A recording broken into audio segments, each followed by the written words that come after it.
All right, so I'm here right now with Barbara Bray, the author of Make Learning Personal, and this video is for a grad course that I am in at Carroll University. It's the Reading Teacher License, and a part of our grad course was being a part of a book club. So all of us students in the course got to choose what book club we wanted to be a part of. So myself, as well as 5 of the other students, a part of the cohort, chose to read Barbara Bray and Kathleen's book on Make Learning Personal. So we just have a few questions for her that we had after we were excited about reading the book. And before we get started, Barbara, if you just want to take a second to introduce yourself, and then we'll get started with the first question. Sure. Thanks, Carly, for inviting me. And I'm co-founder with Kathleen McClaskey of Personalized Learning, and we started about, only 4 or 5 years ago. So this book came out of all the work we've been doing, and it actually was kind of an expansion of our course, the 5 W's of Personalized Learning. So it's kind of exciting that you want to have me share what we're doing. But I can tell you this has been a long journey. I've been doing this now for 20, 30 years, same with Kathleen. And I'm in California. Kathleen's in New Hampshire. We do a lot of collaborative work in Google Docs. And I'll tell you a little bit more later. All right. Well, thank you. So let's get started with the first question. So this one is just kind of out of curiosity about the process that you guys kind of went through when creating the book. So how did you decide on the book of Make Learning Personal? And then kind of like what was involved with the development of the book, and what was the process like for you and Kathleen? Well, I touched on it just a second. Sorry, I jumped in. So we started about 4 years ago with the chart, the personalization versus differentiation versus individualization, that we created with the response to the National EdTech plan that talked about those terms. And so we started making our course because that was downloaded thousands of times, now over 3 or 4 million times. And so we were approached by Corwin to actually write the book. So we took our course, expanded on it with the book, because there were a lot of questions. We wanted to put a lot of stories in that we didn't have, that were on our website that we wanted to put in the book. So we have some of those in there. And then we also wanted to, make sure that everybody had that process in front of them and could walk around with it. Because a book kind of, you can hold on to it. It's nice. Now, the process, I mentioned that we did that with Google Docs. And one of the things that we found is we need to really rethink this through. So I'll just tell you what many publishers do is they have you put an outline together and do a proposal.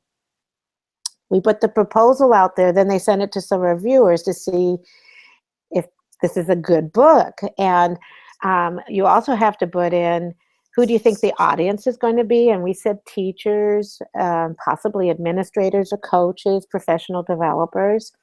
And we had to kind of outline each chapter. After some of the reviewers looked at that, they got back to us and said, this sounds great, but seems like they're all out of order. So our first course was completely different.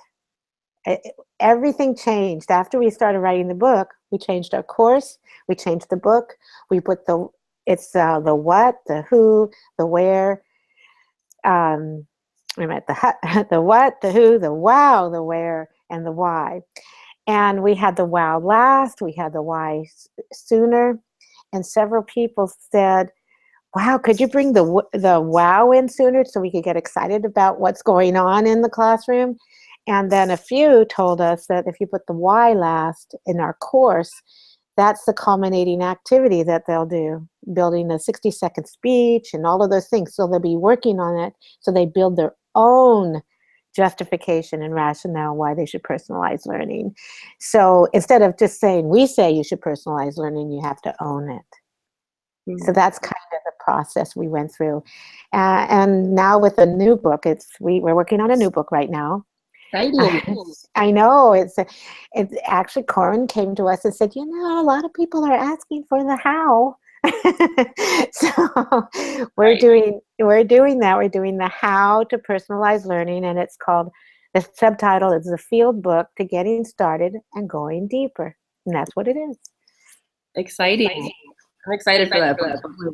Yeah, well, it will be out in fall. Okay. We are putting a course together around it, just to let you know. We've done this course, and that's why it's exciting. We're actually doing this course again with a group that we've been working in Florida with for over a year now, maybe. And it's kind of exciting that they want to go on and move in that direction. And then we have others in Wisconsin that are talking to us. It's been exciting. Good. And so now after hearing you talk, I have a quick question that's not in the series, but you mentioned the chart, the differentiation versus individualization and personalizing learning. And that's the chart that I happened to come across a few years ago that I was like, this lady is amazing. I need to know more about personalized learning. And now I'm super excited that I get to interview you. But one of the questions that I have is, it seems like people think that it's, and perhaps I'm wrong, but what I'm noticing is that people think it's a series of steps. Like, first you need to be able to master differentiation before you master individualized learning, before you master personalized learning.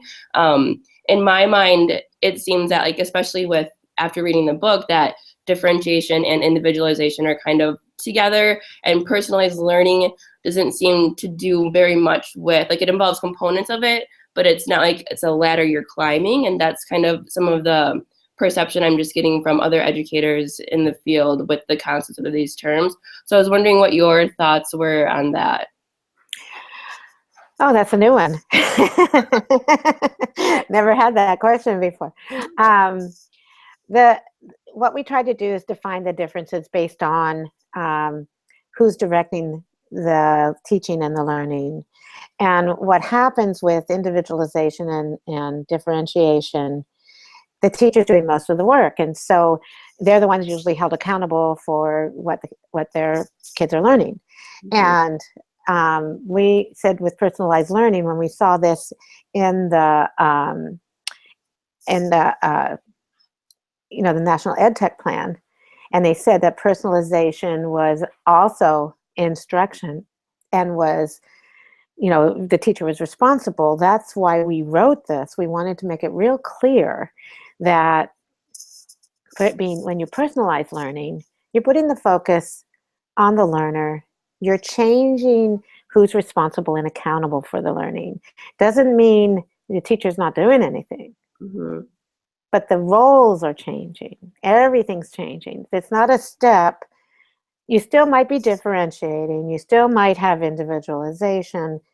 Maybe when you're introducing a topic, or when you're working one-on-one in an activity, you might be trying to look at where the learner is at that point. But the whole idea of personalization is it's from the learner's perspective, and the teacher is guiding them. So I don't know if that's making it clear enough. It just means you're, one of the things from my other interview, it's very hard to change a mindset when all you know is what you were taught as yourself as a learner, or when you were in a teacher ed program. Mm-hmm.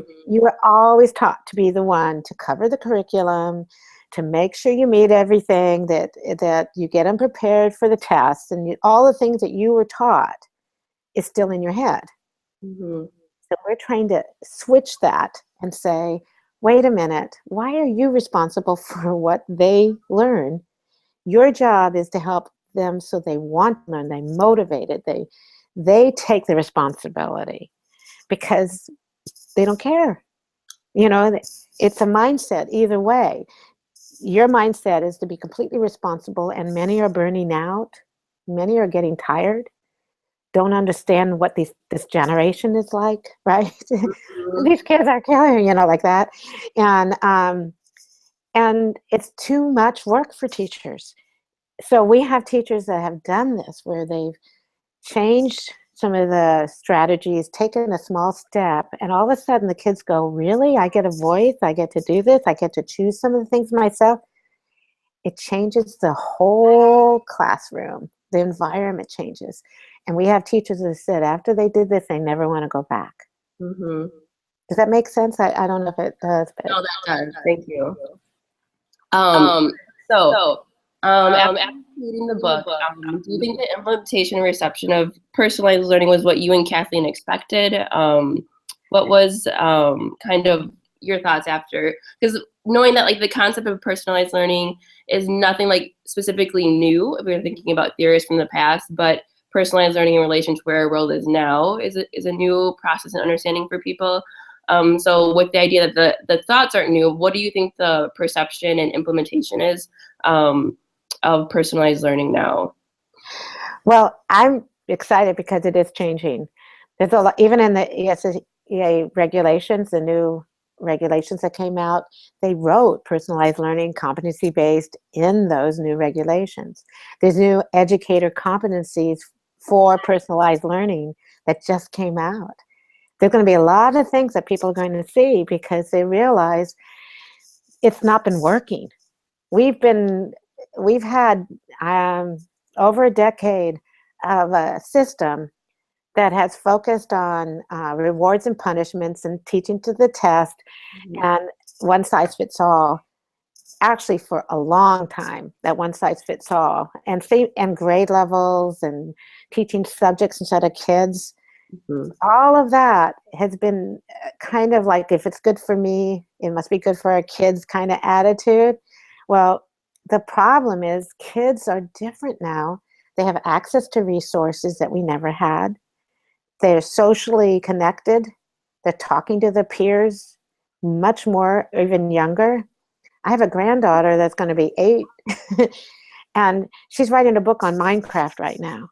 Mm-hmm. I mean, come on, with her friends.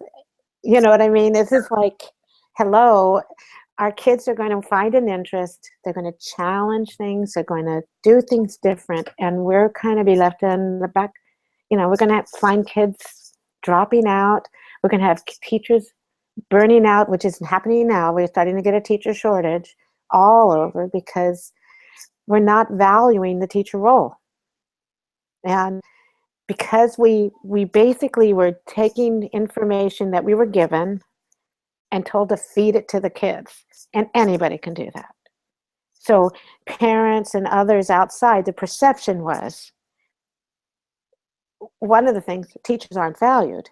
I want that to stop now. That's one reason why Kathleen and I wrote this book. We want to show the value of the teacher. We also want to say kids are not prepared for their future.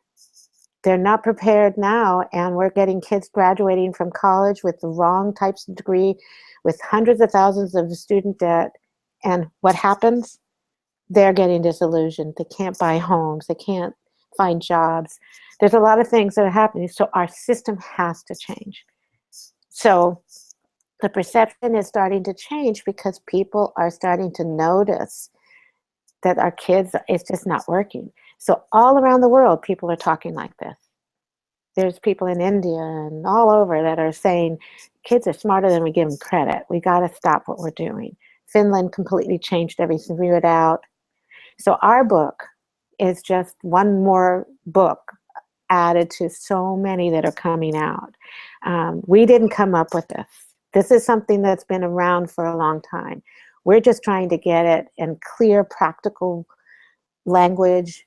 And that's our new book. It's going to be strategies that people can walk through that just kind of make it easy for teachers, and it's for parents and going to be for administrators. We want to make sure that there's just steps that you can take that make sense. That's why we did it, because we felt there wasn't enough out there that explained it, and now more and more is coming out.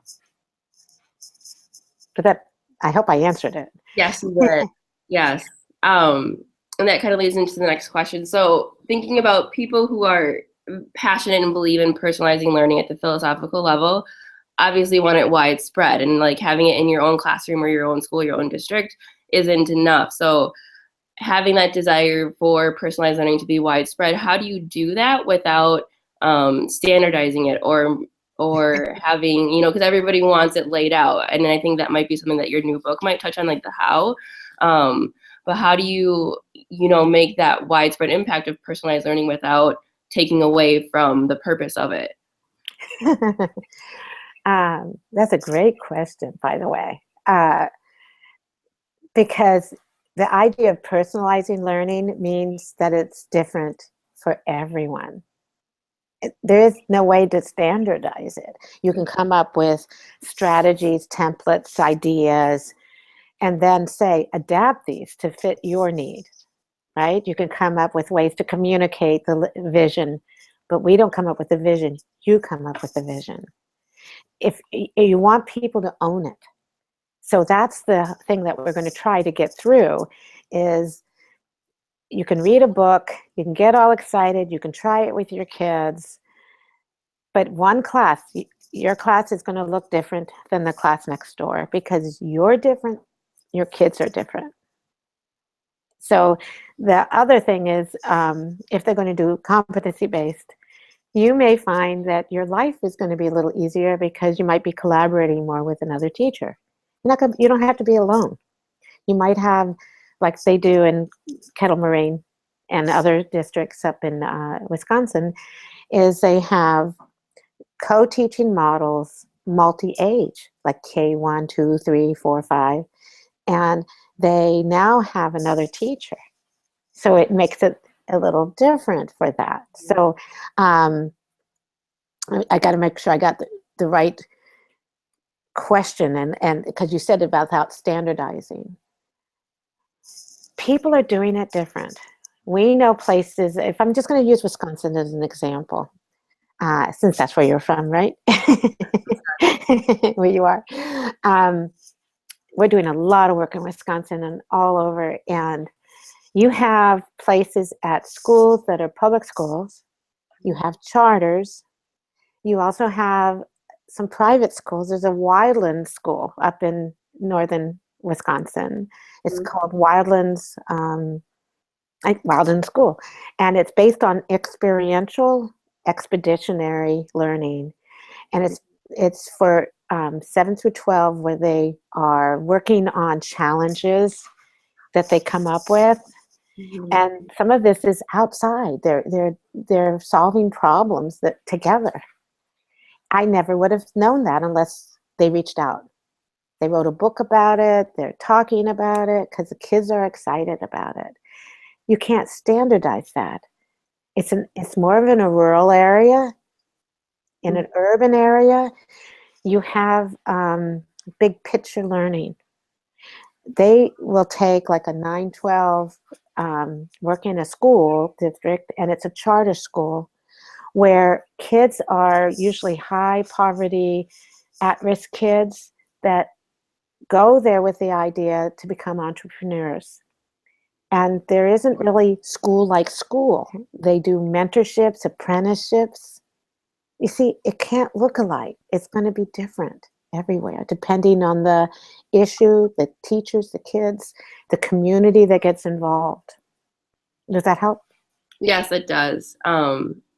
And now I have lots of other thoughts and questions, but I'll stay on track this time. I won't digress. But yes, thank you. So next question is, and you've touched on this a little bit already, the idea of content experts, and that teachers need to be content experts and within whatever they're teaching.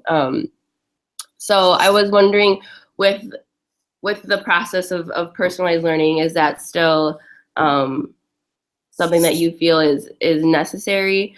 And a second question to that question is, in your experience, what beliefs, habits, or dispositions of educators who meaningfully facilitate personalized learning, like what beliefs, habits, or dispositions do you find that they tend to have, the ones who are, you know, persevering on through and advocating for personalized learning within schools? That's two questions. So let me start with the first one, which is, now I got to remember what you said. Content expert. Yeah, content expert. Okay. All right. I think that's a lot to ask of teachers. I think it's to know everything about something but sometimes to know nothing about everything, you know, I mean, it's like there's it's putting so much pressure on a teacher. So I'm going to put, instead of content, I want to talk about skill first. One of the things that really matters for personalized learning is building relationships. And we don't teach that. Just teachers don't learn some of that. They learn classroom management. They learn a lot of that. And so we say the first few weeks of school, 2 or so, there should be no academics at all. You're building the relationship. You're building the trust and respect and getting to know the kids. Okay, no matter what grade level. You need some time to understand them, and we do things with personal learner profiles, developing a personal learning plan, figuring out your learning targets, understanding what's expected, having a voice in what you want to do and where you want to do it, so the learner is heard. We don't know how to do that. Teachers haven't been taught that. They also, I mean, well, some have. Some know it intuitively how to do that, but not all of them have the time to do it. So we need to figure out how we can build those relationships better. The other is, if you build a personalized learning environment, you might now have kids work in groups, work in pairs, work at one-on-one. Some need more than others. And not everyone needs you to stand up in front of the room and teach to them one thing. It can be boring for some and challenging for others. But if there's another adult that you co-teach with, even if they're in another room, what you could do is find out what your strengths are. And you could figure out, well, my strengths are doing the introduction, figuring out prior knowledge and kind of giving the direct instruction. Maybe one teacher feels really comfortable with that, where another teacher says, I really like sitting one-on-one and finding out what they need. I'm not the content expert, but I feel really good with those relationship building. If there's a way that you could collaborate, so you don't have to do it all, it's a lot more fun for you. You see, does that make sense? Yeah. So the dispositions are learning how to listen more, talk less, learning how to look in their eyes and really get to know them, find out more than just what's expected from, the data. Really get to know that this is a real human being that's mind wants to grow, and make them believe it. Have that growth mindset yourself and model it. That's hard, especially if you have deadlines and paperwork and mandates and everything else on your plate. I feel like we've just swamped teachers with so much that I don't know how you are, but most of my teacher friends, they go home and they work till midnight or 1 in the morning, like some I know, and they just work. That there's no life left. It's like it pulls that out. So we have to figure out a way. So even assessment is that they're responsible for peer reflection, assessing their work, giving, there's got to be some other way so you're not grading papers all night. Does that make sense? Yes, it does. Thank you. I mean, it sounds like a perfect world, but it can happen. It can happen. Right. Yes, that sounds very nice. I like actually just hearing you talk about that. It's like, oh, that's so nice. And I get reminded of, things that in my school that are happening where, those things are happening that you're saying, and experiences I've had in student teaching. And when those happen, it's I'm sure the other teachers and the students, and yeah. So with that, the last question I have for you is any words of wisdom you have for educators who really truly want to facilitate, with stage 1, stage 2 or 3 of personalized learning, but perhaps don't have the district level support or building level support to be able to do so, but still want to continue on and see it through? The reason why we did stage 1 is they could dip their toes into it. Take one lesson that you feel really comfortable with and look at how you can give them that opportunity for voice. Now, voice looks a little different in stage 1 than it does in stage 2 and 3. And we put this all on our website. So maybe make sure that people have a link to our website so they can see. Because we've added this. This is our new learner. What's going to be in our book and what's on our site is how to move to agency. How do you get the kids to be self-motivated and independent learners, you know, and persevere and have growth mindset and can do anything? How do you do that, right? But it doesn't happen overnight. So maybe a good thing is looking at a lesson that you love and figure out a way where you can have them come up with some questions, how they can come up with the choices, how they can choose the standard and articulate the standard and provide evidence, and maybe change how you have your classroom. Get rid of your desk. Figure out why you need your own desk in there. Just think about it. A lot of teachers are like, no, but think about the stuff. What stuff really needs to be in your classroom, and how can you get learner voice showing on the walls and make it so it's their environment. You're there with them and you're part of it. But right, for most teachers, they spend weeks getting the room ready, right? Putting everything up. I worked with some schools where we said, we're going to have blank walls. We're going to tell the kids that they're going to fill them. Make your life easier. Start next year. Start planning what you want to do next year and make it so you're looking at the learners, you're giving them the responsibility. You're not the only one accountable for them to learn, and take one step, one lesson, and see what happens. If it doesn't work, take another one, pull back and learn from what didn't work. But give yourself a pat on the back, get a partner, another one in your school who's doing that, and share. Get them to come in and observe, give you feedback, and ask the kids for feedback. But really work it so you're not alone. Even though you might be the only one doing this, you have a friend in your school. I know there's somebody else at least you can talk to, right? Yes, and actually at my school specifically, we're a small school in Fond du Lac, and we're a project-based school, and there's 3 of us, and in the afternoon, students are completely working on their projects and choosing their standards and the questions they want to meet to address to meet their standards, and how they want to present, and who they're going to work with, and what experts they're going to reach out in the community for. So it is. Yeah, well, it is nice. So then, like, we think about, like, our morning is like our time where it is a little more structured with math and literacy. So it's just interesting to think about, like, just conceptualize, like, the morning aspect in comparison to the afternoon aspect, and kind of really dig deep into that and what differences we're noticing within those two areas. So what grade I'm not sure what grade level? So I'm 3rd, 4th, and 5th multi-age, and then in our building we also have the 6th, 7th, 8th multi-age, which is same concept, just 6th, 7th, and 8th. Well, I remember you talked about it, Carly. That's why I just had to bring back. So you're already doing this. So what you need to let us know by putting your story up, sharing it. We have our website. Okay. Get your 3 teachers together, you and the other 2.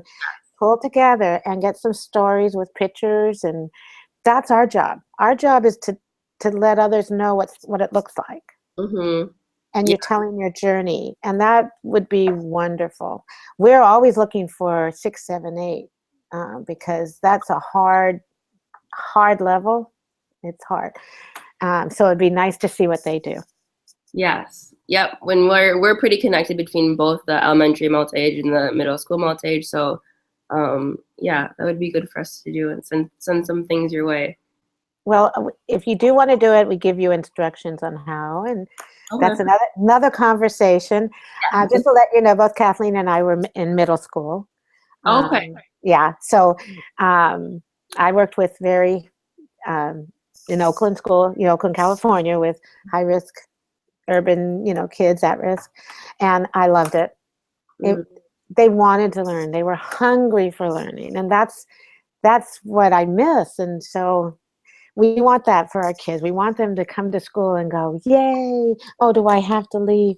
I don't want to stop. You know, that kind of thing. Mhm. And if you're getting that, that's really nice. Yeah. Oh, have fun. Thank you. And thank you so much again. I really appreciate it. And I know everyone back will be excited to see this video and hopefully encourage them to read the book as well. Oh, I hope so. And if we get our new one, we'll let you know. All right. One other thing. We do have our course that's coming up, and that's another thing. Some people want to go deeper, and then they collaborate with other people. Remember, I can't remember if you took it or not, Kylie. I have not. Yeah. But just to let you know, we have one starting in April, and we have a lot of people that are, we just got someone from one of your other CISAs saying they want to send a whole bunch of people. I don't want to tell you which number yet, because we get a lot of people from all over. But what happens is sometimes we'll have a course and we have people from India and Canada and all over. It's kind of fun. Ooh, Just an idea. Just an idea. All right. Well, thank you again. Thank you. Thank you so much.